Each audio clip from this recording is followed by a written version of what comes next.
आदम, ये सारी सृष्टि हमने तुम्हारे लिए बनाई है और तुम्हें हमने सृष्टि के लिए। तुम हर वृक्ष का फल खा सकते हो अतिरिक्त इस वृक्ष के।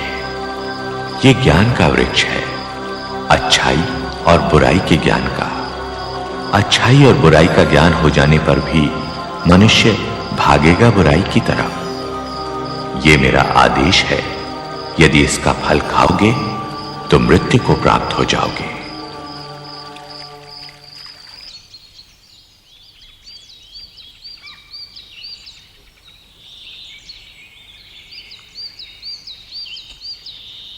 और फिर ईश्वर ने देखा, सबके जोड़े थे, पशु, पक्षी, जलचर, वनचर, मगर आदिमानव का कोई जोड़ा न था। आदिमानव अकेला था और शायद इसी कारण उदास था।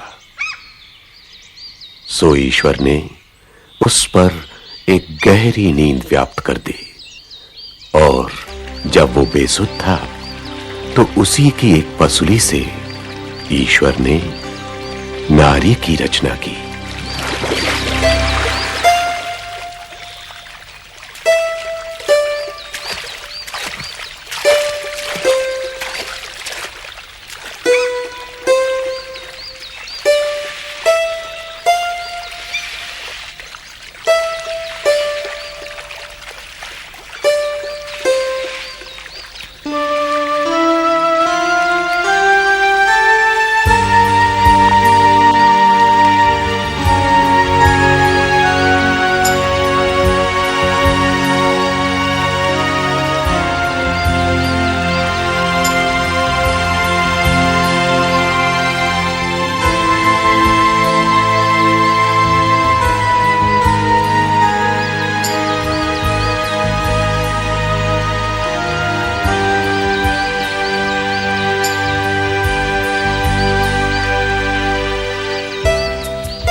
मैं आदम हूं, तुम मेरी ही अस्थि हो और मेरा ही मांस, इसलिए तुम्हारा नाम हव्वा यानी जीवन होगा, क्योंकि तुम सब की आदिमाता बनोगी। और मैं तुम्हें नारी कहूंगा, क्योंकि तुम नर में से ही निकली हो।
हव्वा, ये ज्ञान का वृक्ष है, अच्छाई और बुराई के ज्ञान का, लेकिन इसका फल कभी ना खाना, क्योंकि इसका फल खाओगी तो मृत्यु को प्राप्त हो जाओगी।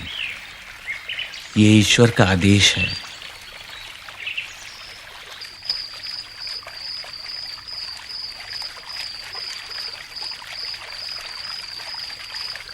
हव्वा,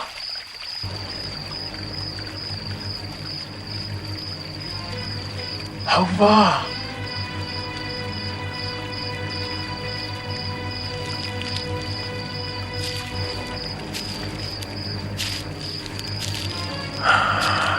तुम क्या किसी भी पेड़ का फल नहीं खा सकती? नहीं, हम सभी पेड़ों के फल खा सकते हैं। सिर्फ इस पेड़ का फल खाना मना है। ओह, जानती हो क्यों? ईश्वर का आदेश है। इसलिए कि अगर तुमने ये फल खा लिया तो तुम्हें अच्छाई बुराई का ज्ञान हो जाएगा और तब तुम खुद ईश्वर के बराबर हो जाओगी। मैं नहीं मानती। मत मानो, खाकर देखोगी तब पता चलेगा।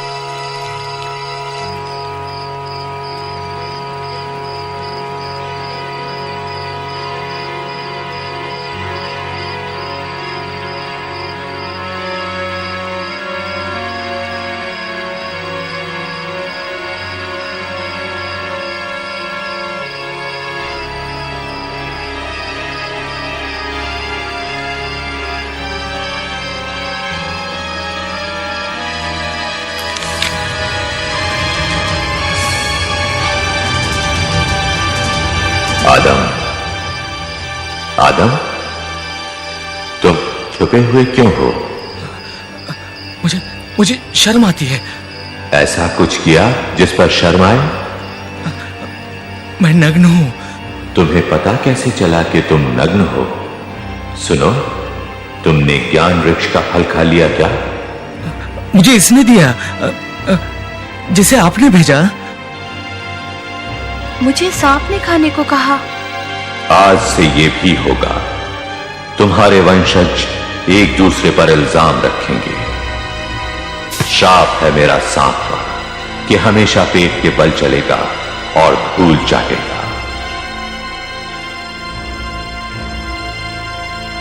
श्राप है मेरा औरत पर कि हमेशा प्रसव पीड़ा उठाएगी और आज से सारे फैसले पुरुष करेगा और ये उसका मुंह देखेगी। श्राप है मेरा तुम पर कि हमेशा मेहनत करोगे, माथे का पसीना बहाओगे तो पेट की आग बुझाओगे। अच्छा होता यदि तुम इस वृक्ष का फल ना खाते, तब तुम अमर हो जाते।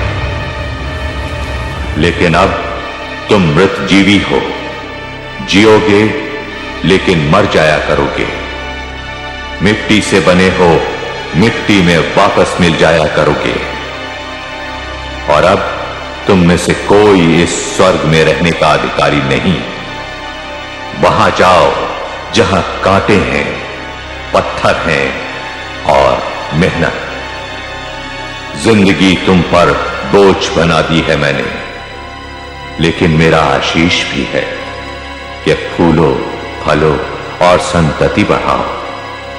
और मैं साथ रहूंगा तुम्हारे हर अच्छे कर्म में और सजा दूंगा हर बुरे कर्म की।